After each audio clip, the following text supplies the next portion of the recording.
Depuis qu'elle roule, les voitures nous passionnent. Et parmi les millions de véhicules en circulation, on a tous dans notre cœur la voiture. Celle qui nous fait vibrer depuis toujours. Que ce soit un souvenir d'enfance ou un rêve de grand enfant. Ce petit objet nous a toujours laissé des souvenirs, quoi qu'il en soit. Et j'ai voulu savoir quelle était tout simplement la voiture préférée des Français. Pour cela, j'ai lancé une étude ELAB réalisée pour RMC Découverte auprès d'un panel de 2000 personnes.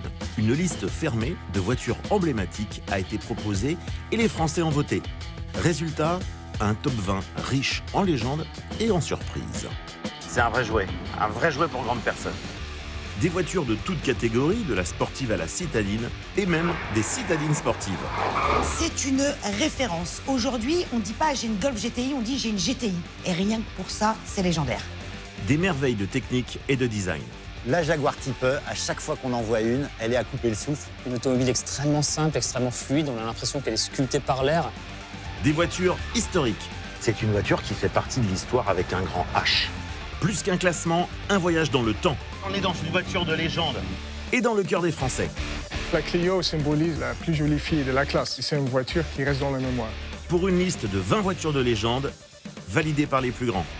Toutes les plus belles voitures, les plus performantes, j'ai mis mon cul dedans. Elle est épidermique, cette voiture. Bien sûr. Laquelle sera numéro 1 ? Allez, c'est parti. Découvrons ensemble les 20 voitures préférées des Français.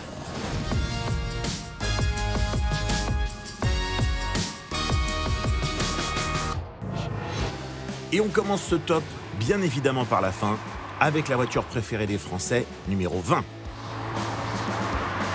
À la 20e place de notre classement, une japonaise, une voiture qu'on n'a pas vu venir. Elle est sortie en 1989. C'est un petit roadster qui, en fait, mine de rien, inaugure la future mode néo-rétro.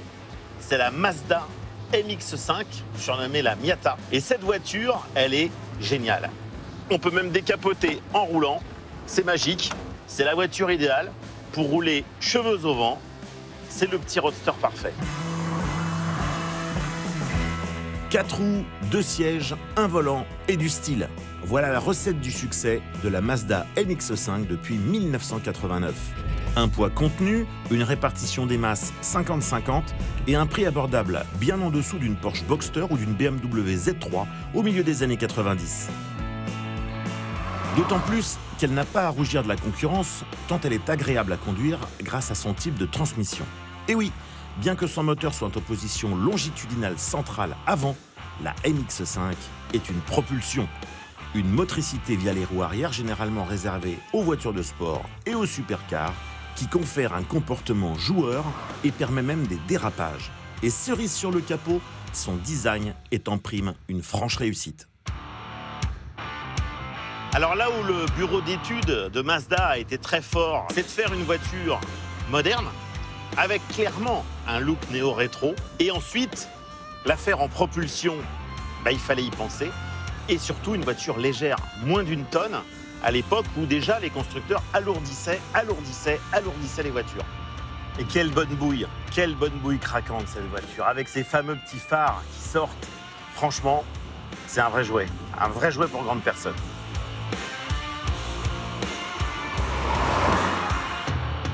Alors bien sûr, comme ça fait plus de 30 ans qu'elle est produite et qu'elle a été produite en très grand nombre, il y a un vaste choix sur ce modèle en occasion. Il y a eu différentes motorisations, différentes finitions. Donc il y a que l'embarras du choix pour en trouver une. On peut aussi l'acheter en neuf, comme celle qui vient de me doubler. Avec la dernière génération de MX-5, la firme d'Hiroshima a élaboré un nouveau design que l'on retrouvera sur tous les différents modèles de la marque et qui a été récompensé par de nombreux prix. Il s'agit du fameux Kodo Style, qui donne un aspect épuré et des lignes plus acérées qui tranchent avec les précédentes versions qui, elles, étaient toutes en rondeur. Alors là, je suis à bord de l'originelle, la première génération de MX-5, celle qui est apparue à la fin des années 80. Aujourd'hui, on en est déjà à la 4e génération. D'ailleurs, voilà la 4e, l'actuelle génération. Et cette voiture a su garder son ADN. Et c'est une voiture qui, dans la production automobile actuelle, dans les voitures neuves, dénote parce que justement, elle a su garder cet esprit des débuts. Et quel plaisir, quelle que soit d'ailleurs la génération de MX5, elles sont toutes attachantes. Je regrette même de ne pas en avoir acheté une. À l'époque, j'ai hésité, j'aurais dû. Mais il n'est jamais trop tard. Peut-être que je vais m'en acheter une un de ces jours. À la 20e place, c'est donc la Mazda MX5 qui ouvre notre classement. Et comme les Français, je trouve que cette voiture mérite sa place dans notre top 20. Il est temps maintenant de découvrir quel modèle se cache à la 19e place de notre classement. À la 19e place de notre classement de la voiture préférée des Français, la mythique Volkswagen Golf, dont 11% des personnes de notre panel l'ont placée dans leur top 5. Lancée il y a 48 ans, la plus célèbre des compacts allemandes s'est écoulée à plus de 35 millions d'exemplaires. La Golf a vraiment inventé ce qu'allait être la voiture des années 70, 80, 90, c'est-à-dire une voiture totalement rationnelle, un design assez carré, mais plutôt élégant. Et c'était un vrai pari pour Volkswagen. Mais la Golf, ce n'est pas seulement une, mais bien deux voitures cultes dans le cœur des Français. Si la Golf standard est née en 1974, dès 1976, les ingénieurs de Volkswagen ont imaginé sur leur temps libre une version boostée. Une version qui a pour nom Golf GTI. GTI pour Grand Tourisme Injection. Une légende est née. C'est une référence. Aujourd'hui, on ne dit pas j'ai une Golf GTI, on dit j'ai une GTI. Et forcément, c'était la Golf. Et rien que pour ça, c'est légendaire. Pour la 18e voiture préférée des Français selon notre sondage, direction l'Italie, avec la célèbre Nuova Cinquecento, plus connue sous le nom de Fiat 500. Au milieu des années 50, en Italie, c'est vraiment un luxe d'avoir une voiture. Et d'ailleurs, depuis la Deuxième Guerre mondiale, la plupart des gens roulent en Vespa. Et sur les Vespa, on voit souvent une famille avec le père, la mère, les enfants, voire le chien. Et puis tout à coup, Fiat arrive à fabriquer une voiture suffisamment bon marché pour que les gens puissent s'acheter des voitures. Donc en Italie, ça représente vraiment une modernité. L'ancêtre de la Fiat 500 apparue en 1936, c'était la Topolino, qui était à l'époque la plus petite voiture du monde. Mais celle qui forgea véritablement le mythe, y compris en France, c'est bien la seconde Fiat 500, celle produite de 1957 à 1975. À savoir une jolie petite citadine italienne, maniable, peu chère et au look incomparable. Cette voiture, c'est plus qu'un sex appeal pour moi, ce qu'elle a. C'est une référence en termes de design. C'est-à-dire qu'il n'y a rien de plus simple. C'est une petite bulle, mais indémodable à souhait. En 2007, pour les 50 ans du modèle, le constructeur révéla une nouvelle Fiat 500, inspirée du design de son ancêtre. Le succès fut au rendez-vous, au point d'être élue voiture de l'année dès 2008. J'ai une Fiat 500. Et en fait, son charme est dingue. Ce petit pot de yaourt, pour moi, c'est la petite citadine féminine dans toute sa splendeur. Même l'électrique aujourd'hui, je la trouve hyper réussie. Le mythe perdure, la légende ne s'arrête pas. C'est ça qui est dingue en fait. Et qu'importe la génération. Et c'est en ça que la 500 est forte. C'est pour ça qu'elle est là.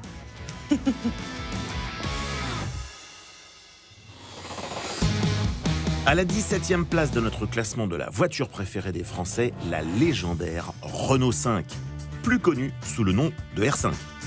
En 1972, la marque aux losanges lance une citadine qui va dominer le marché de l'automobile français.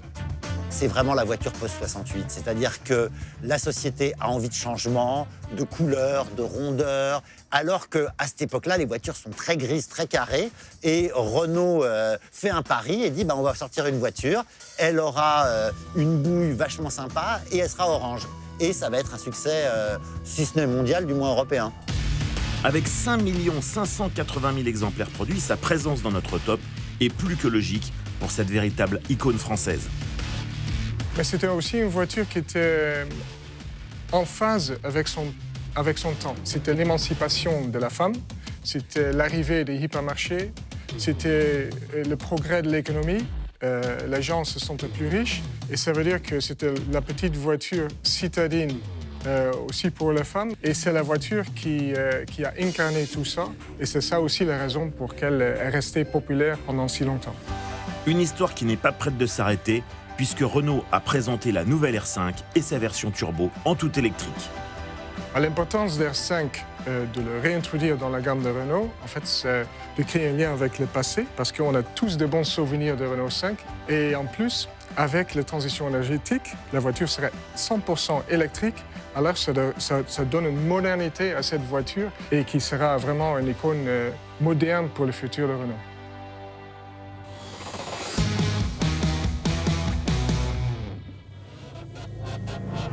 Alors après la fameuse Renault 5, eh bien, à la 16e place, on retrouve encore une Renault qui, elle aussi, a marqué son époque. 3,43 m de long, une compacité extraordinaire.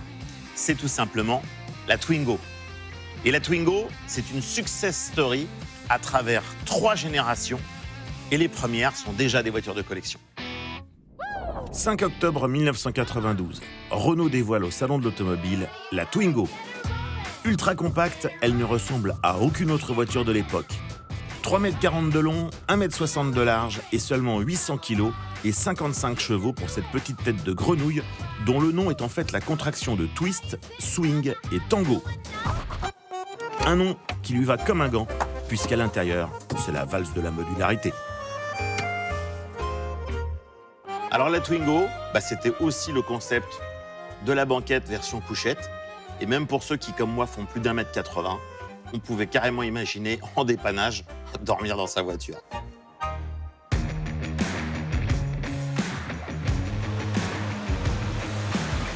C'est le bonheur.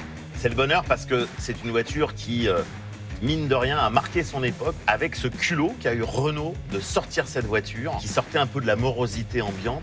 Une petite voiture modulable, originale, je dirais acidulée, avec une habitabilité intérieure de dingue, parce qu'en fait, on peut être à 4 adultes, et même 4 adultes costauds à l'intérieur, ça pose aucun problème. Et d'ailleurs, à titre personnel, moi, j'ai un petit pincement au cœur, parce que la première voiture neuve que j'ai achetée de ma vie, c'était justement une Twingo 1. Et d'ailleurs, pour bon nombre de gens de ma génération, la Twingo a été la première voiture. Une volonté de Renault avec ce véhicule qui s'adressait principalement aux jeunes par son prix attractif de 55 000 francs de l'époque et qui se montrait terriblement pratique dans un environnement urbain. Pas mal. Quand même, du premier coup. Je suis fier de moi. Et franchement, cette voiture, je pense que c'est une des icônes françaises, comme l'a été la 4L ou la R5 ou la Peugeot 104 ou des petites voitures assez compactes qui ont marqué tout le monde. Et franchement, c'était mérité. En 2013, après 20 ans de production, près de 2,5 millions de Twingo ont été vendus à travers le monde. La voiture qui n'existait pas a trouvé sa place dans l'histoire de l'automobile jusqu'à la phase 3, sortie, elle, en 2014. La Twingo, après 3 générations, aura quand même clairement marqué son époque. La plus marquante, la première, bien sûr, souvent comme c'est le cas avec l'originel d'un modèle. La deuxième n'a pas forcément laissé une trace indélébile dans l'histoire de l'automobile. Mais la troisième, celle-ci, évidemment, est en full électrique. Mais il y a encore cet esprit de voiture compacte, urbaine et, je dirais, suburbaine. Il n'y a que 16 cm d'écart en longueur entre une Twingo 1 et une Twingo 3, ce qui finalement, pour une 3e génération au bout de 30 ans, n'est pas exagéré. Alors après notre petite Twingo nationale, qui était à la 16e place, on va découvrir la 15e place. Et là, on repart sur quelque chose de complètement différent. Une voiture britannique très célèbre, qui est aujourd'hui clairement une voiture de collection et depuis très longtemps. Elle évoque aussi beaucoup de souvenirs. Pour les 2000 personnes interrogées par notre sondage, la voiture préférée des Français numéro 15 est une merveille de design. La Beautiful Jaguar type E. Jaguar a concerté Enzo Ferrari au sujet de cette voiture. Et Enzo a dit, surtout, ne touchez à rien. Et lui-même a dit que c'était une des plus belles voitures au monde. En effet, la Jaguar Type E fut présentée à Genève en 1961 et révolutionna le monde de la voiture de sport. Une ligne magnifique, des phares sous bulles ou encore une double ligne d'échappement centrale. Autant d'éléments inédits pour l'époque. La Jaguar Type E, à chaque fois qu'on en voit une, elle est à couper le souffle, même si on en a déjà vu plein. Elle est tellement fine, il y a ce capot qui est incroyablement long et cet habitacle qui est incroyablement court. c'est le prototype de ce qu'est une voiture de sport des années 50, 60, 70. Il n'y a rien à faire. La Jaguar Type E, ça restera toujours la voiture de sport ultime. La Jaguar Type E, probablement une des plus belles automobiles au monde. Une automobile extrêmement simple, extrêmement fluide. On a l'impression qu'elle est sculptée par l'air. Clairement, en tant que designer, elle fait partie, en tout cas, probablement des top 3, en tout cas, en termes de véhicules ultra désirables et ultra iconiques. Mais au-delà de son design, la Type E apporta nombre d'innovations techniques ultra modernes pour les 60s, comme ses 4 freins à disque, ses suspensions indépendantes, son différentiel arrière ou encore son moteur 6 cylindres en ligne, 3,8 litres de 265 chevaux qui poussa ce bijou jusqu'à 240 km/h, en faisant de cette Jaguar la voiture de production la plus rapide de l'époque. La Jaguar Type E, c'est la voiture qui démode toutes les autres voitures de sport qui sont quand même restées dans une conception inspirée des voitures de sport d'avant-guerre. Elle arrive, elle dit ce qu'on fait sur une Renault Frégate, ce qu'on fait sur une Mercedes Taxi. On peut aussi utiliser ces technologies pour faire une voiture de sport. Et ça se voit, aujourd'hui, elle a l'air vintage, mais à l'époque, ça a l'air d'une soucoupe volante. Ça se voit qu'elle est moderne. Ajoutez à cela un prix inférieur aux concurrentes sportives anglaises et italiennes de l'époque, et vous obtenez 72 000 exemplaires de Type E qui ont été commercialisés jusqu'en 1974. Un succès mérité pour cette voiture de légende qui a plus que sa place dans notre top et qui prouve que les Français ont très bon goût.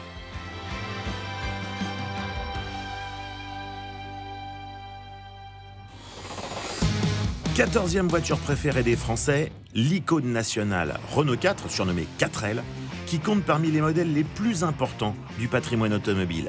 Et d'ailleurs, 3% des sondés de notre étude l'ont choisi comme leur voiture préférée. On est au début des années 60. Renault, c'est une entreprise nationale qui fait des voitures populaires et qui est vraiment leader sur tout ce qui est utilitaire. Et puis, ils se disent, ce qu'on va faire, c'est une voiture populaire, mais qui aura vraiment des avantages de chargement avec un haillon arrière et tout ça. La voiture qui marche très bien quand même dans les classes populaires, c'est la 2 chevaux. Il faut apporter un plus. Et la 4L, elle a un plus gros moteur, elle a l'air plus solide. Et donc, ça va être un vrai succès parce qu'elle n'est pas beaucoup plus chère que la 2 chevaux. Première berline break du monde, elle sera d'ailleurs vendue dans plus de 100 pays et produite pendant 31 ans pour un total de plus de 8 millions d'exemplaires. Ce qui est attirant d'une voiture comme ça, c'était la simplicité qu'elle offrait. C'était pas une voiture prétentieuse, c'était pas une voiture qui était là pour prétendre d'être mieux qu'on est ou mieux qu'on se sent. C'est une voiture très honnête. Et je pense que c'est toujours aujourd'hui l'attractivité de cette voiture. En 1992, les normes de pollution sonnent la fin de sa carrière. Les coûts nécessaires à son maintien dans le commerce sont trop élevés et les ventes s'essoufflent. La production s'arrête. Mais l'histoire perdure toujours aujourd'hui via les collectionneurs qui encore sollicitent leur 4L au quotidien. Sans oublier les futurs acquéreurs de la nouvelle 4L en version électrique. Renault a naturellement une boîte de trésor d'icônes et on va piéger dans la boîte pour réinventer le 4L. On va prendre le côté esthétique, mais aussi le côté pratique. Elle sera présentée en tant que concept au Salon de Paris, une voiture qui s'appelle Forever Trophy, 100% électrique.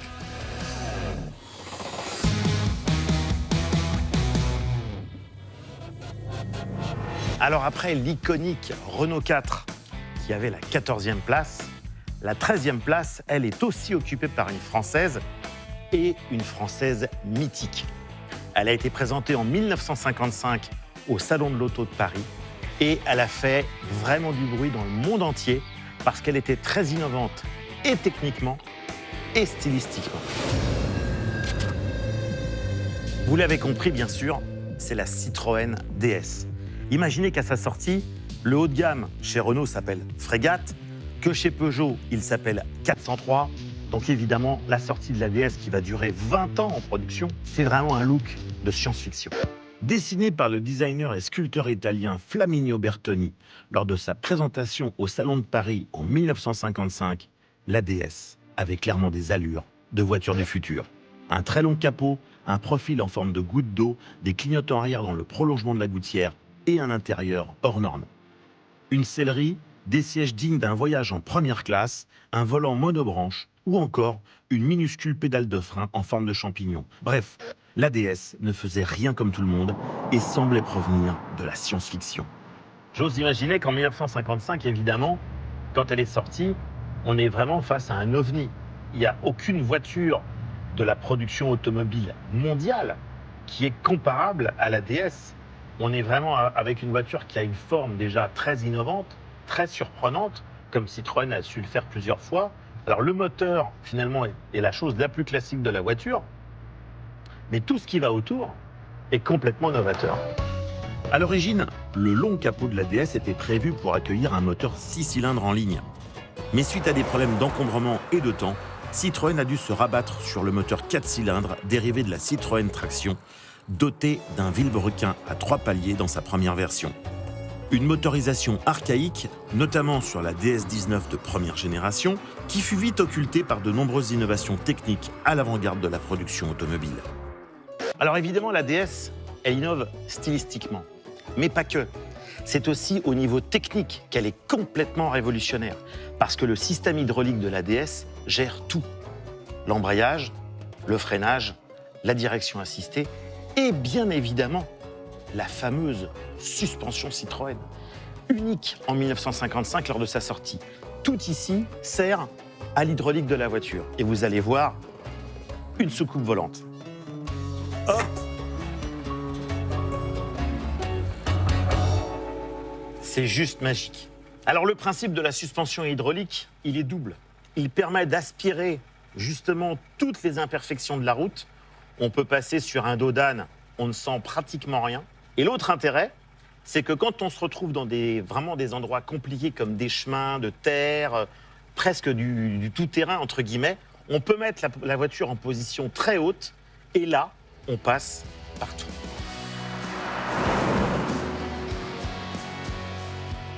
Ça se conduit avec 2 doigts, la direction est assistée par l'hydraulique, ça se conduit vraiment, mais vraiment comme un vélo. Et à l'usage, ce qui marque le plus quand on conduit aujourd'hui une DS, c'est qu'on est sur un tapis volant.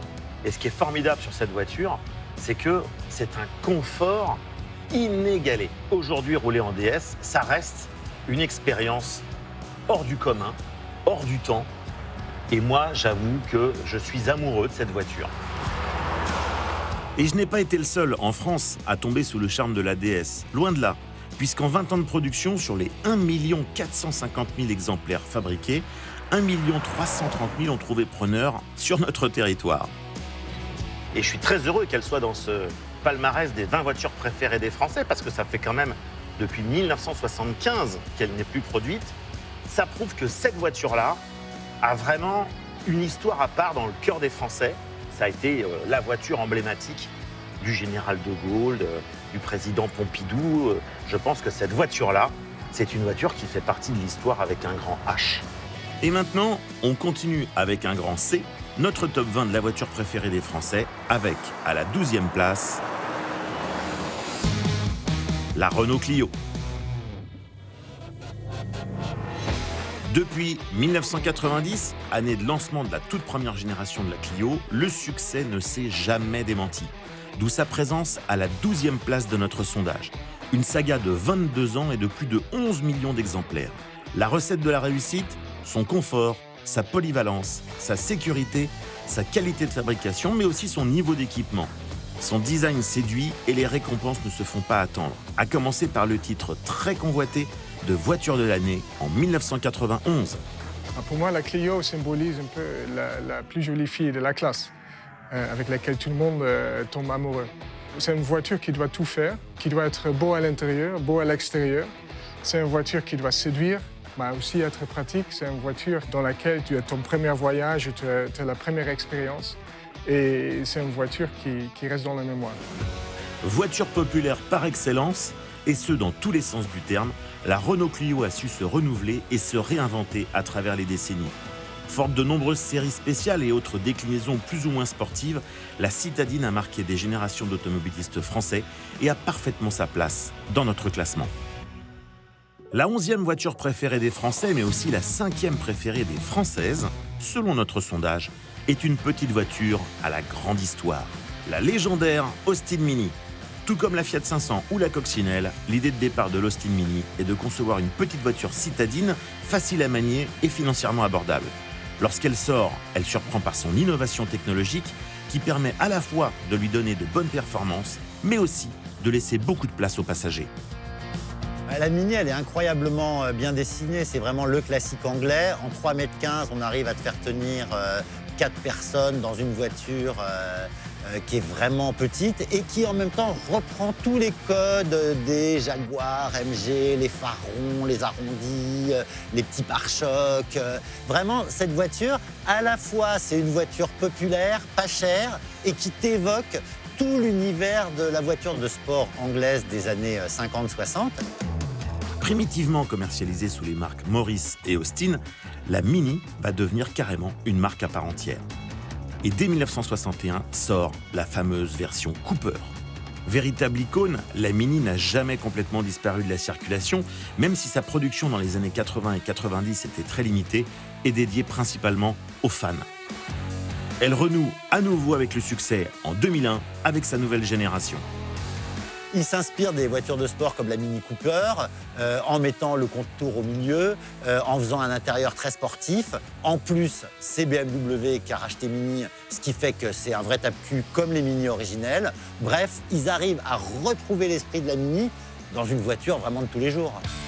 Plus grande et plus puissante que son aînée, la nouvelle Mini est une vraie voiture moderne, pratique et confortable, appuyée sur un design unique. 2 générations de Mini qui ont séduit le monde et les Français et qui expliquent cette belle 11e place dans notre cœur.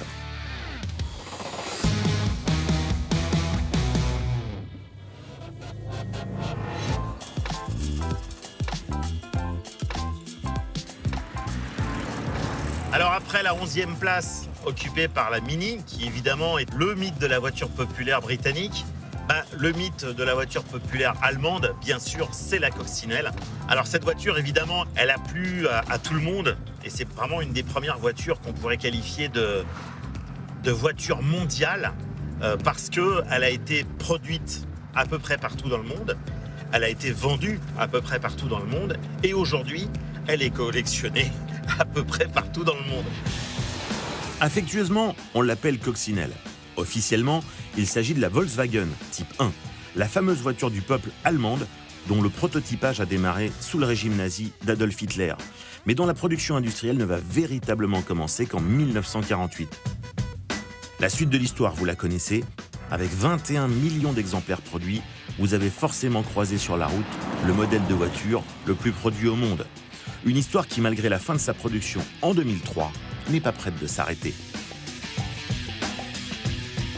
En France, il y a bien sûr des collectionneurs et il y a aussi, bien évidemment, des restaurateurs passionnés par le modèle. Et on va les rendre visite justement à un restaurateur, un atelier de restauration de coccinelle et de Porsche, puisque vous allez comprendre pourquoi les deux marques sont évidemment très liées historiquement. Salut François. Ça va Stéphane? Ça va et toi? Bon, la grand-mère et l'arrière-grand-mère. Eh ouais. Ce que tout le monde ne sait pas, c'est qu'en fait, c'est le même concepteur pour les deux voitures. Ferdinand Porsche qui a travaillé évidemment sur la conception de ce qu'on appelle la Cox. Et puis ensuite, quand il fait sa propre marque, évidemment, c'est la 356 qui a des gènes plus que communs avec la Cox, qui va naître juste après la guerre. Donc toi ici, tu es toute l'équipe, vous êtes spécialiste des deux marques en fait. Tout à fait. Et notre grande spécialité, c'est la Volkswagen. Ouais. D'où vient cette passion pour la Cox et puis ensuite la Porsche? Elle a une bouille incroyable, c'est une voiture simple, rustique, entre guillemets. Voilà, je pense que c'est ça qui fait son charme, quoi. Ouais. Bon, tu me fais visiter? Bien sûr. On y va? Allez, bien. Ah, là on est dans le Saint des Saints. Ouais, dans le labo d'assemblage. Dans le labo, ok. Voilà. Donc voilà, c'est là qu'on constate effectivement que le moteur 4 cylindres à plat, donc refroidi par air, que ce soit pour la coccinelle, la Porsche 356, la Porsche 912, ça a le même look. Alors ensuite, toi, bien sûr, tu connais les différences. J'arrive un peu à les différencier. Bien sûr, mais c'est vrai que c'est une même base. Ouais. Puisque Ferdinand Porsche, quand il l'a conçu, avait envisagé bien sûr une augmentation de cylindrée, Donc on peut tout faire en fait sur la base de ce moteur. Et toi aujourd'hui, tu vois comment l'évolution, parce qu'il y en a dans le monde entier. L'évolution, elle n'est pas flagrante. Hein. Si tu regardes un moteur de 356 et un moteur de Volkswagen, ça se ressemble. Déjà, au niveau refroidissement, c'est la même chose. Ah ouais. Après, l'évolution, elle est à l'intérieur, on va dire. C'est optimisé, les chambres de combustion sont différentes, il y a quelques différences au niveau des courses de vilebrequin, mais c'est le même moteur. Pour les néophytes, ce moteur mythique est donc un 4 cylindres à plat, dit flat four, où 2 rangées de cylindres sont situées de part et d'autre d'un vilebrequin commun. Dans cette forme, on parle alors de moteur boxer, où chaque paire de pistons opposés se déplace de l'intérieur vers l'extérieur en même temps. Un moteur de légende au fonctionnement élémentaire qui est de nos jours très apprécié des passionnés de mécanique. Quel est ton plaisir par rapport à ces mécaniques-là? Quels sont les avantages pour toi en tant que restaurateur? Alors, déjà, je trouve que c'est un joli moteur. Ouais. Et puis, c'est un moteur qui est assez simple. Ouais. Et puis surtout, c'est que ce moteur-là, évidemment, avec toutes les déclinaisons, ça représente plusieurs dizaines de millions d'exemplaires. Donc toi, tu es tranquille jusqu'à l'âge de la retraite et bien au-delà. Si on continue à avoir autant de pièces pour les moteurs de coccinelle, oui. Une légende pour les passionnés de mécanique qui a également su séduire le grand public, notamment grâce à ses exploits au cinéma. Le film, bien sûr, la saga mythique, c'est Choupette, c'est la coccinelle à Monte-Carlo, qui a été évidemment le film qui a rendu célèbre, si c'était nécessaire, la coccinelle et qui l'a rendue sympathique, évidemment. Un amour pour la coccinelle qui perdure encore aujourd'hui, puisque sur les 2000 personnes interrogées par notre étude, 19% l'ont intégrée directement dans le top 5 de leur voiture préférée. À la 9e place de notre classement, la Peugeot 205. Un modèle particulier dans l'histoire de Peugeot, puisque c'est elle qui sauva la marque au lion de la faillite dans les années 80. À cette époque, les ventes en berne et de violentes grèves semblent sceller le destin de l'entreprise. Mais un projet nommé M24, avec une voiture de petite taille, vient tout changer. Avec une production de 2500 exemplaires par jour, les usines tournent à plein régime, la marque est sauvée. Peugeot, dans les années 70, ils avaient sorti la 104. Elle était un petit peu moche quand même par rapport à la Golf ou à la Polo ou à la R5. Elle faisait pas très envie. Et dans les années 80, ils se disent il faut qu'on apprenne de nos concurrents. Et le design de la 205 est quand même très réussi.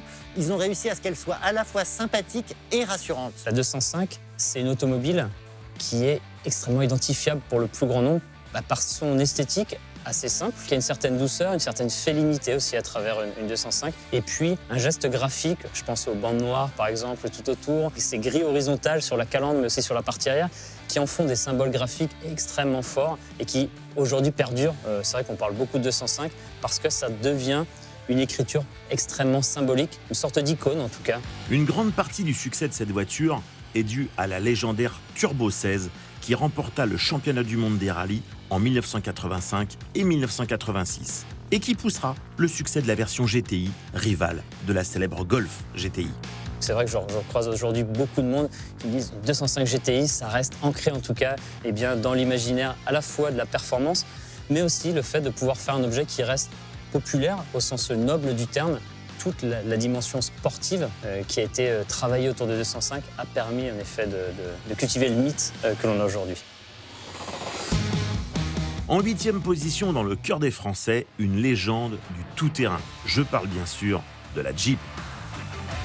Née en 1941 lors de la Seconde Guerre mondiale, la Willys MB, plus connue sous le nom de Jeep, était le parfait utilitaire militaire.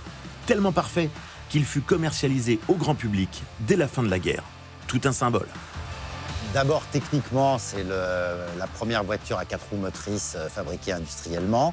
Et puis surtout, la Jeep, c'est le symbole de l'Amérique.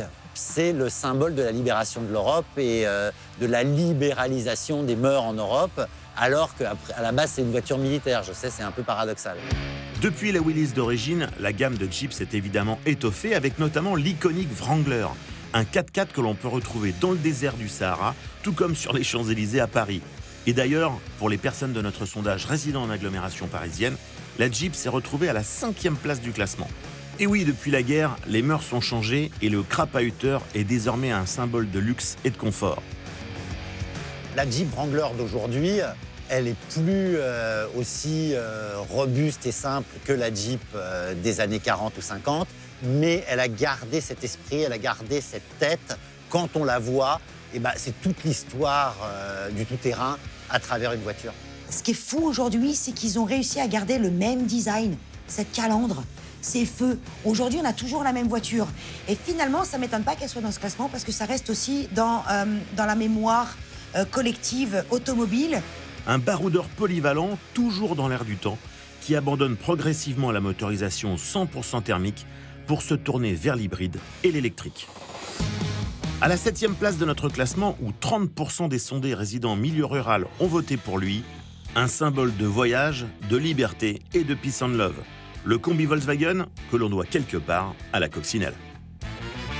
L'importateur néerlandais de la coccinelle qui se balade dans l'usine Volkswagen et qui voit que les techniciens de l'usine transportent leur matériel. Ils se sont fabriqués un petit véhicule avec un plateau devant et puis une petite cabine derrière. Et là, l'importateur néerlandais se dit « Mais quelle idée géniale !» Et là, il s'est dit « Moi, voilà, je veux fabriquer un combi. » Il l'a proposé à Volkswagen et Volkswagen a signé. Que ce soit les modèles T1 ou T2, leur look rondouillard inspiré de la coccinelle et leur teinte bicolore ont immédiatement séduit, mais c'est surtout grâce à l'équipementier Westphalia que le combi est passé à la postérité en lançant la mode des vannes et des camping-cars. Je pense que le combi est plus qu'un objet de déplacement, c'est vraiment un art de vivre. Et c'est ce que l'on recherche quand on va vers ce type d'automobile. Aujourd'hui, il y a des gens qui ont envie de vivre pendant les vacances ou même toute l'année dans un van. Et quand même, leur modèle, c'est le combi. En vrai, le combi, c'est un peu étroit pour avoir une vie confortable de nos jours. Mais c'est ce qui fait fantasmer tous les vanlifers. Ils ont envie de l'équivalent d'un combi. D'ailleurs, Volkswagen l'a bien compris, puisqu'ils vont sortir le ID Buzz. Après l'arrêt de sa production en Europe dans les années 90, cette grande saucisse fait son retour en version 100% électrique avec l'ID Buzz qui débarque en concession en 2022 pour un prix à partir de 56 000 €. De quoi vivre la van life dans notre beau pays sans rejet de CO2.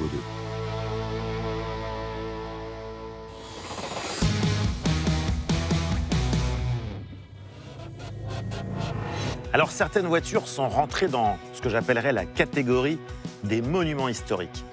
Et à la 6e place, bien sûr, on retrouve un élément du patrimoine, carrément du patrimoine français, au même titre qu'un tableau célèbre ou qu'une sculpture ou qu'un lieu mythique. Je veux bien sûr parler de notre fameuse Dedoche nationale.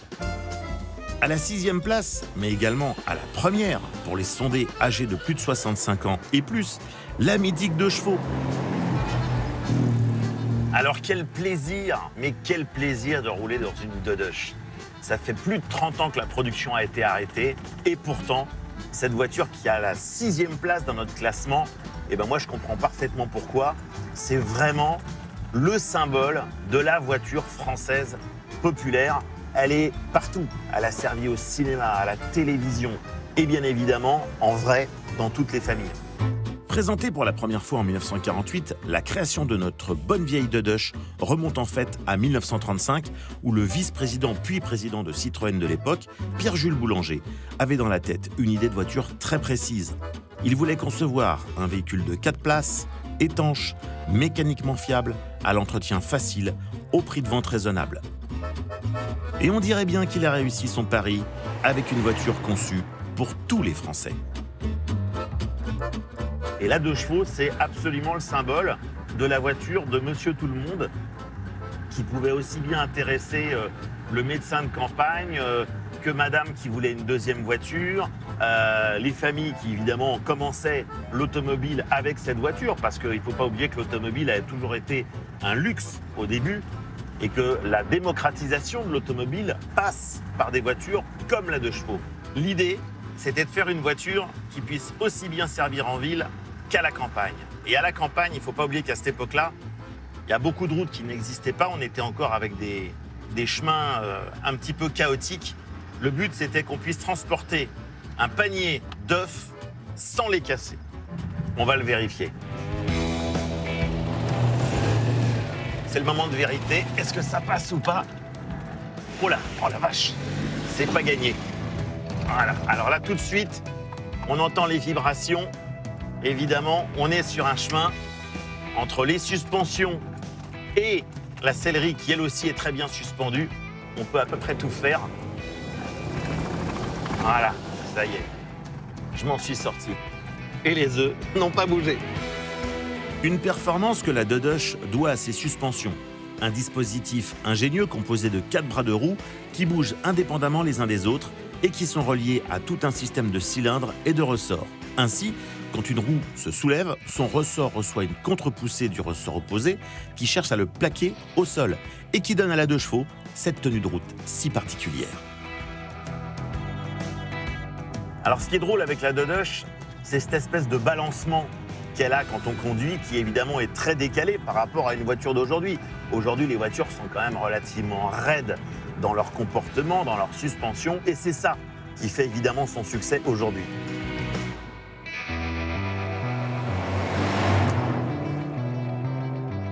Alors l'histoire de la 2 chevaux a évolué bien évidemment parce qu'elle a démarré à la toute fin des années 40 avec un tout petit moteur bicylindre de 375 cm3 qui faisait 8 ou 9 chevaux réels, donc une puissance proche de rien, pour finir dans les années 70 et 80 avec un moteur qui faisait un peu plus d'une trentaine de chevaux. Donc évidemment, elle a beaucoup évolué pendant toutes ces années. Alors forcément pour les puristes, 30 chevaux, ce n'est déjà plus la Dodoche. Un retour de bâton pour la marque au chevron, coupable d'avoir créé un monument de l'automobile, une véritable fierté française, au même titre que la baguette ou la tour Eiffel. Et puis avec la 2 chevaux, il y a un phénomène qu'on n'a pas forcément avec d'autres voitures, et ça c'est très important, c'est le capital sympathie. Quand vous croisez des gens et que vous êtes en 2 chevaux, en règle générale, les gens sont hyper heureux, il y a vraiment la banane, il y a un vrai sourire et il y a une vraie nostalgie positive. Et ça, c'est un charme extraordinaire qui est propre à la 2 chevaux et à certaines autres voitures populaires. Mais la 2 chevaux est vraiment l'illustration absolue, pour moi, de la voiture française populaire. En parlant de voitures populaires, si la 2 chevaux est à la France, ce que la Coccinelle est à l'Allemagne et la Fiat 500 est à l'Italie, il est désormais temps d'entrer dans le top 5 de notre classement, avec là encore une véritable icône nationale, issue cette fois de l'autre côté de l'Atlantique.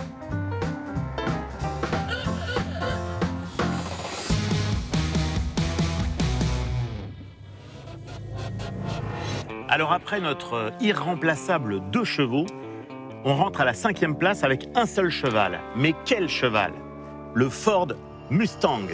À la 5e place de notre classement, mais aussi à la première place de nos sondés de sexe masculin et seulement 16e chez les femmes, une américaine et peut-être la plus mythique, la Mustang. Ce modèle de 1967 est la première vraie retouche de la Mustang première génération sortie en 64. Cette version 289 de l'étalon se muscle sous le capot et se montre plus agressive dans ses lignes. Une calandre plus imposante, détachée des phares, des entrées d'air pour le style sur les ailes et des triples feux arrière qui vont rentrer dans la légende. 4,66 m de long pour 1,80 m de large, propulsé par une motorisation typique du pays de l'oncle Sam. Alors sous le capot, évidemment, un moteur V8, en l'occurrence le 289 cubic inch, qui fait quand même 4,7 litres de cylindrée, donc pour nous c'est une grosse cylindrée. Mais aux États-Unis, c'est ce qu'on appelle un small block, par opposition au big block, qui faisait jusqu'à 7 litres de cylindrée. Le fameux V8 est un moteur 8 cylindres en V qui a l'avantage de ne pas être plus long qu'un 4 cylindres en ligne et qui offre un couple important dès les bas régimes. Gourmand en consommation, à l'époque où aux États-Unis le prix du carburant était très faible, les constructeurs américains se sont servis du V8 pour des voitures toujours plus lourdes et puissantes, à la sonorité sans pareille.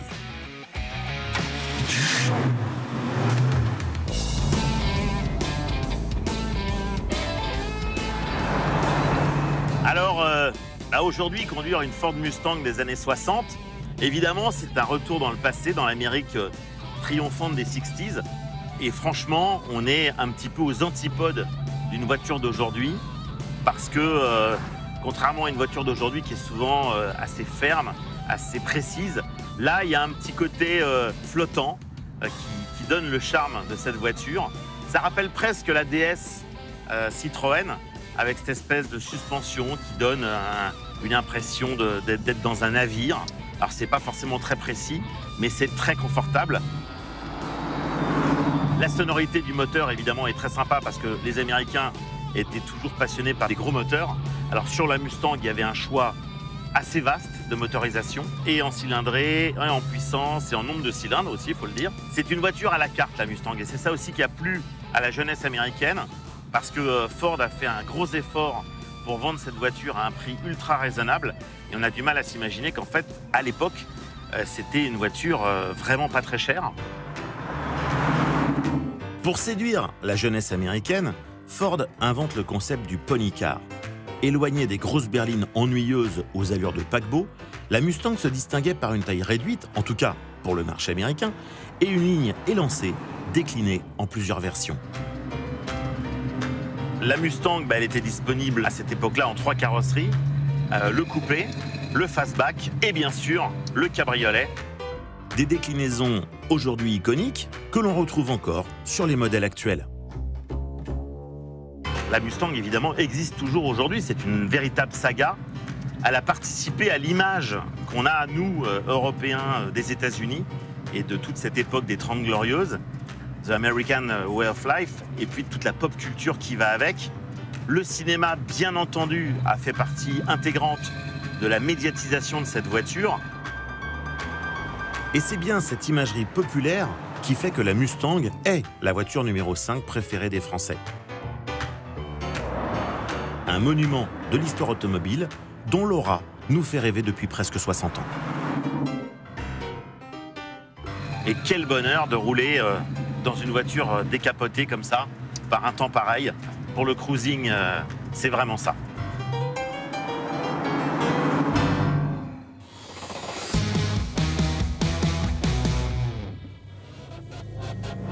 Après la célèbre Ford Mustang, qui est à la 5e place, on se rapproche du podium final.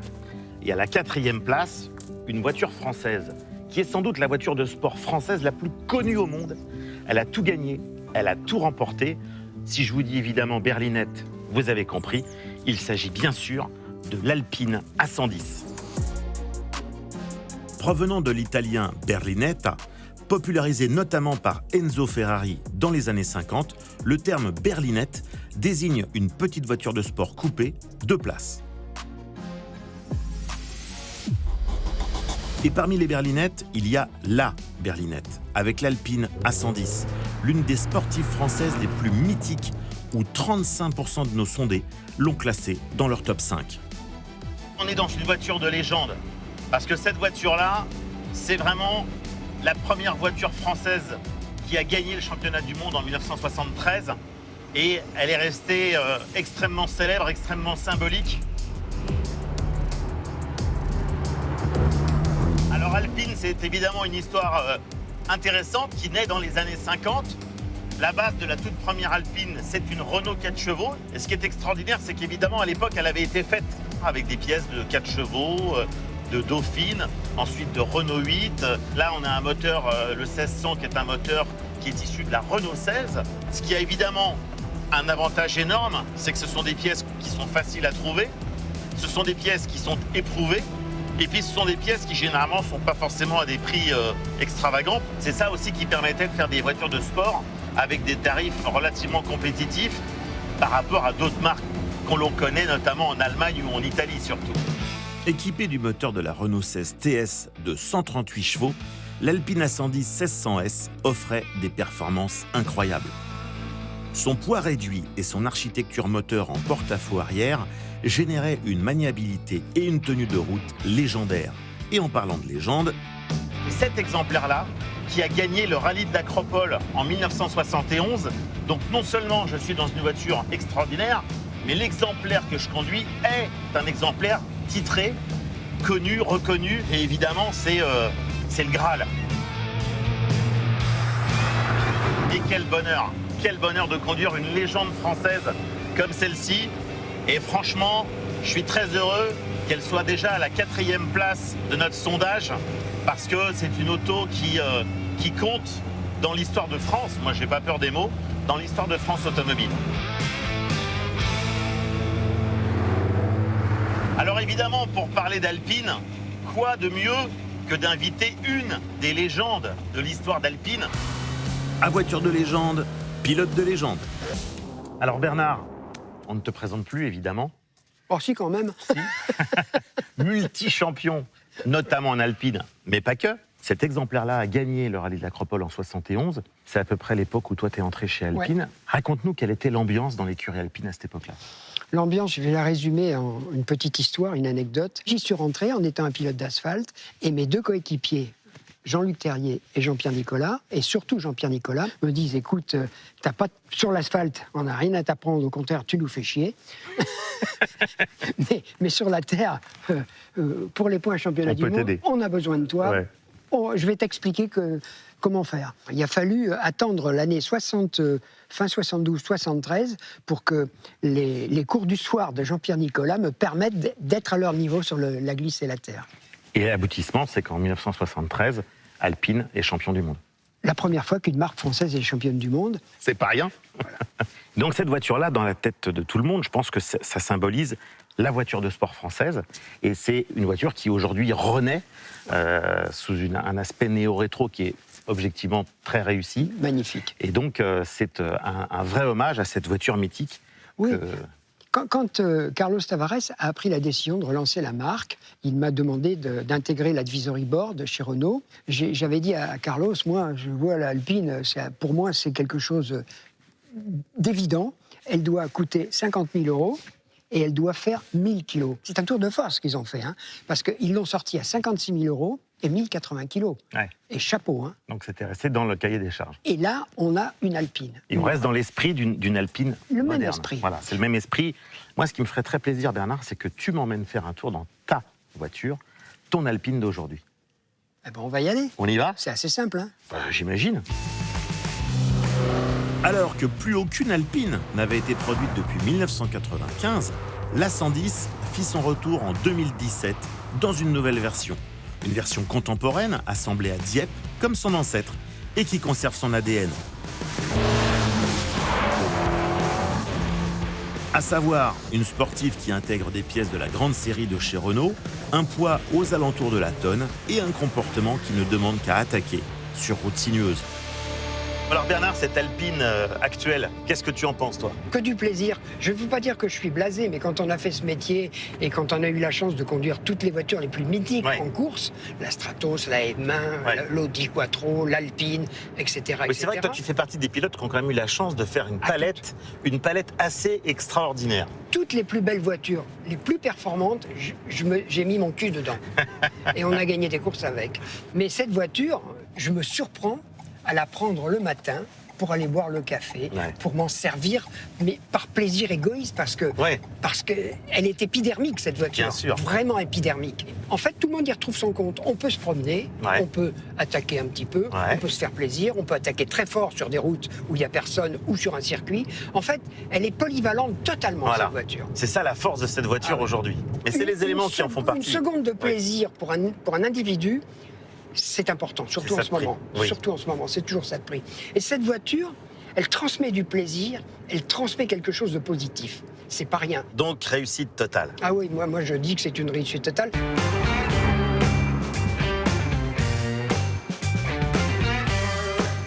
Alors mon cher Bernard, donc dans notre étude réalisée avec Elab, on avait donc sélectionné les 20 voitures préférées des Français. Celle-ci est la 4e position, ce qui veut dire en clair qu'il ne reste que 3 voitures.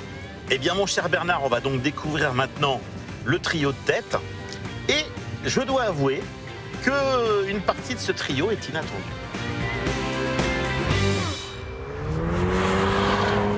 Alors après avoir découvert les 17 premières voitures de cette étude réalisée par Elab pour RMC Découverte, on va découvrir le plateau final, les 3 préférés des Français qui sont derrière moi, ici, sur le circuit de la Ferté-Gaucher. Et vous allez voir que ce n'est pas tout à fait anodin, parce qu'on est plutôt dans la sportivité. Je dirais même la sportivité avec un petit peu d'étonnement, parce que les modèles qui sont derrière nous ne sont pas forcément tous ceux qu'on pouvait attendre. Alors place à la 3e voiture préférée des Français.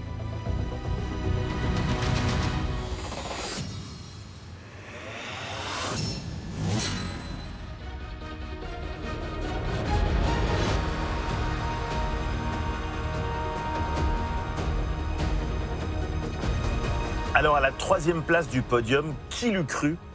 Un véhicule électrique. Et pas n'importe lequel. Ce n'est pas la Renault Zoé ni la Nissan Leaf, il s'agit de la Tesla Model 3. Sortie en 2017 aux US, la Model 3 est rapidement devenue le modèle le plus populaire de la marque Tesla, à tel point que c'est devenu la voiture électrique la plus vendue dans le monde en 2020 et en France en 2021. Il n'en fallait pas plus pour qu'elle intègre la 3e place de notre classement.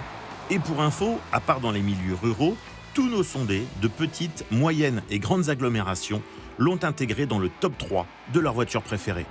Alors 3e place, 3 arguments, ça tombe très bien. Évidemment, le premier argument, et ça c'est très important pour les véhicules électriques aujourd'hui, c'est l'autonomie. Alors dans cette version grande autonomie, justement, on peut avoir jusqu'à 600 km. Évidemment, ça change un petit peu la donne par rapport aux premières électriques. Le deuxième, ce sont les performances. Le 0 à 100 est abattu en 4 secondes 4. Pour vous donner une idée, c'est 1 seconde de moins qu'un Porsche Taycan de base, quand même. Et justement, le 3e point en découle, une Porsche Taycan, c'est 91 000 €. Celle-ci, c'est 53. Et d'ailleurs, toujours dans la comparaison avec la célèbre allemande, vue de face, la Tesla a des allures de Porsche. Et ce n'est pas la Taycan qui nous dira le contraire. Mais ce qui distingue Tesla de la concurrence est son intérieur minimaliste avec pour seule instrumentation de bord un écran tactile géant. Une culture de l'automobile qui tranche complètement avec le reste de l'industrie, pour des pionniers qui nous font rêver, avec notamment leurs avancées dans le domaine de la conduite autonome. C'est assez incroyable parce que c'est typiquement le produit des ingénieurs de la Silicon Valley, donc la voiture américaine qui ressemble plus à un ordinateur sur roue qu'autre chose, alors que le style est assez sympa, il faut l'avouer. Les performances sont bluffantes, qu'avec un véhicule électrique, on bénéficie d'un couple incroyable, et donc les accélérations sont bien au-dessus de ce qu'on obtient avec un véhicule thermique. Et si la Model 3 de base est une propulsion, dans cette version grande autonomie, on la retrouve en transmission intégrale Dual Motor. Dual Motor pour double moteur, l'un optimisé pour l'autonomie, l'autre pour la puissance, avec une Vmax affichée de 230 km/h. Alors, on va se faire un petit départ arrêté. On y va. C'est bluffant. Une véritable fusée qui a la particularité électrique oblige de ne pas faire de bruit. Un détail qui peut désarçonner les mélomanes de symphonie thermique. On perd évidemment le charme du moteur thermique qu'aiment les amateurs d'automobiles à l'ancienne, dont je fais partie. Et je reconnais qu'effectivement, à conduire, c'est assez bluffant. C'est collé à la route, l'accélération est juste démente. Il n'y a que les imbéciles qui ne changent pas d'avis.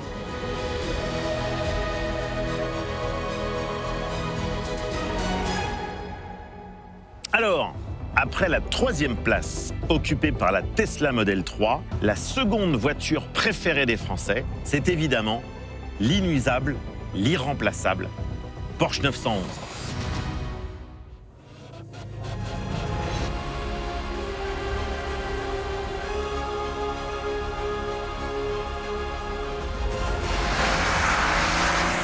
Alors, à la 2e place de notre classement, la 911. Je dis bien la 911 parce que c'est typiquement une saga.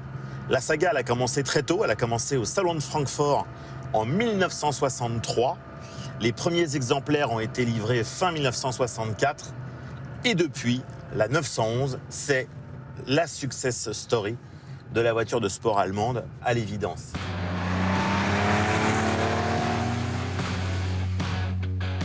Et c'est une voiture dont on tombe amoureux. Parce que c'est vraiment une des voitures que tout passionné de voiture rêve d'avoir un jour.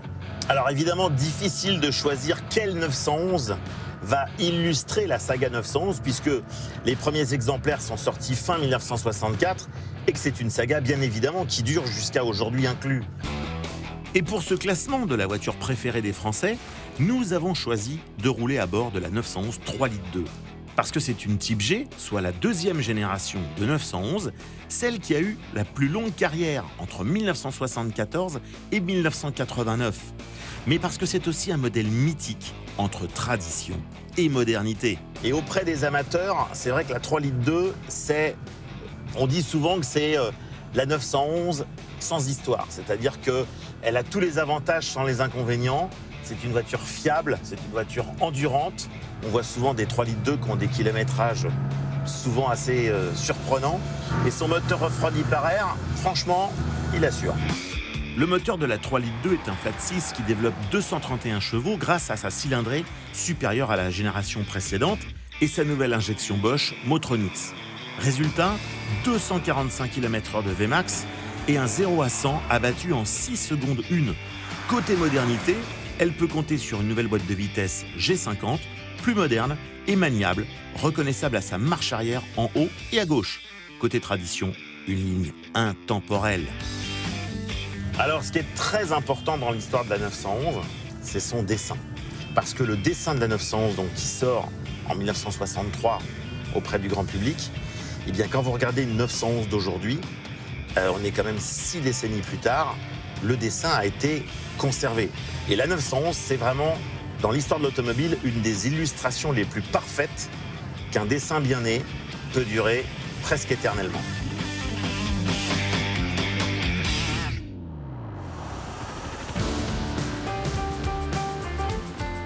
Alors le modèle Targa, quand il est sorti au milieu des années 60, c'était vraiment une voiture très originale, qui est redevenue à la mode d'ailleurs depuis, parce qu'il y a eu une époque un petit peu où on l'avait oubliée.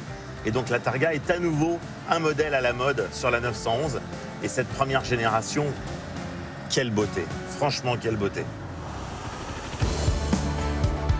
Donc la Porsche 993, c'est la dernière Porsche 911 avec le refroidissement par air. Et elle annonce déjà par ses formes le début des Porsche 911 à refroidissement par eau, la génération suivante qui s'appellera la 996. Alors cette 911 actuelle, donc la génération 992, ici elle est dans une version GTS qui est le bon compromis entre le luxe et la sportivité, et ça reste pour beaucoup de monde évidemment une des sportives les plus désirables, et même certains n'hésitent pas à l'appeler la meilleure sportive du monde. Voilà presque 60 ans que la 911 fait rêver tous les amateurs d'automobile et les Français avec. C'est simple, dans notre sondage, tous les milieux sociaux ont intégré la Porsche dans leur top 5, du cadre à l'employé en passant par les ouvriers. En plaçant la 911 à la 2e place du classement, les Français honorent l'une des plus grandes sportives de tous les temps. Une ligne reconnaissable entre mille, une motorisation légendaire et des sensations de conduite uniques. Alors après la 3e place occupée par la Tesla Model 3, après la 2e place occupée par la Porsche 911, découvrons quelle est la voiture préférée des Français, d'après l'étude menée par Elab. Et là, c'est une surprise. Une voiture plaisir, une saga qui dure depuis un quart de siècle, mais qui est relativement inattendue. Voici la voiture préférée des Français.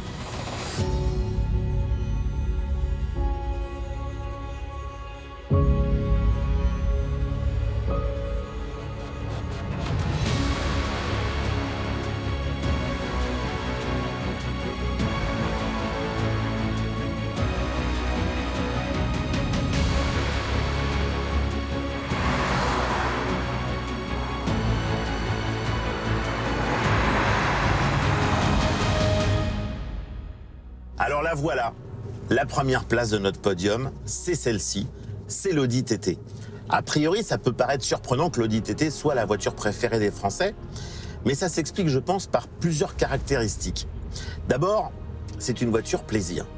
Disponible en coupé ou en cabriolet, il est clair que si c'est la voiture plaisir qui prédomine, ça, c'est très bon signe pour la passion automobile. La seconde, c'est qu'en fait, elle a été présentée en 1995, il y a plus d'un quart de siècle déjà. Elle touche plusieurs générations, forcément, avec plus d'un quart de siècle d'histoire. Il est donc très logique que ce soit devenu une voiture attirante, populaire et culte. Selon notre étude Elab, la voiture préférée des Français est donc l'Audi TT. Si c'est bien une voiture plaisir, c'est avant tout un look unique, reconnaissable au premier coup d'œil. Un style épuré, un pavillon en arc de cercle, des passages de roue très marqués, C'est peut-être le modèle de la marque Ozzano, au design le plus iconique. C'est aussi un nom qui reste dans la tête. TT, en hommage aux sportives NSU des années 60. 2 lettres qui signifient Tourist Trophy. Une course mythique. Donc c'était un beau clin d'œil au passé. Et il faut dire que cette voiture plaisir, eh bien, elle était disponible soit en 2 roues motrices ou en version quattro, c'est-à-dire en transmission intégrale, puisque là aussi, chez Audi, on a été malin. On a cultivé le quattro qui a fait la réputation de la marque au début des années 70. Quattro chez Audi désigne leur système de transmission intégrale, soit les 4 roues motrices. Cette technologie est apparue en 1980, où la firme d'Ingolstadt proposait le premier coupé sportif de grande série équipé de ce type de transmission. Depuis, la technologie Quattro est devenue un symbole de la marque qui équipe un véhicule sur 4. Alors forcément, dès la première version, qui ne faisait à l'époque que, entre guillemets, 180 chevaux, on était à 238 km/h de Vmax et on était à 7 secondes 4 pour le 0 à 100, ce qui, il y a un quart de siècle, était loin d'être ridicule pour une voiture de série comme celle-ci. Surtout qu'on l'obtenait pour 197 000 francs, soit environ 40 000 € d'aujourd'hui. Une accessibilité qui lui permet de s'écouler à plus de 600 000 exemplaires à travers le monde. Une voiture collector qui reste abordable également sur le marché de l'occasion, où il est possible de trouver certains exemplaires dès 5 000 €. Un marché de l'occasion en plein essor, Audi ayant décidé d'arrêter la production de cette légende pour se concentrer sur les véhicules électriques. À l'heure où cette saga prend fin, le baroud d'honneur de l'Audi TT, quoi de mieux que d'essayer bien évidemment sa version ultime, c'est la version TT RS. Si TT veut dire Tourist Trophy, RS signifie Range Sport, pour Ultra Sport. Du coup, l'alliance des 2 appellations donne ce monstre équipé d'un 5 cylindres de 400 chevaux, de 480 Nm de couple, associé à une boîte automatique à 7 rapports. Il s'agit en fait du même moteur que l'Audi RS3, qui lui confère des performances de supercar. Avec 3,7 secondes au 0 à 100, on est exactement à la moitié de ce que faisait la première Audi TT. Et on est proche d'un supercar puisque la vitesse maxi est à 250 km/h. Et croyez-moi, c'est vraiment une bête de guerre. Et pour terminer, évidemment, cette élection de la voiture préférée des Français, quoi de mieux que faire rugir la numéro 1 sur le circuit, ici, à la Ferté-Gaucher.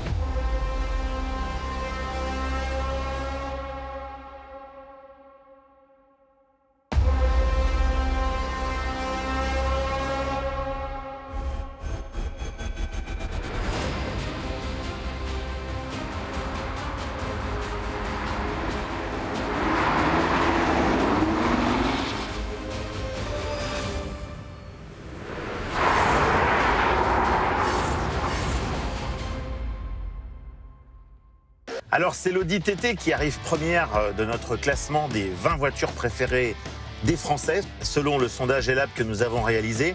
Évidemment, il y en a plein d'autres qui mériteraient aussi d'être dans le classement, mais on ne peut pas tout avoir. Et en tout cas, il y a une chose qui est certaine, c'est que ces 20 voitures-là ont toutes marqué l'histoire de l'automobile. Et croyez-moi, c'est une histoire qui n'est vraiment pas prête de s'arrêter.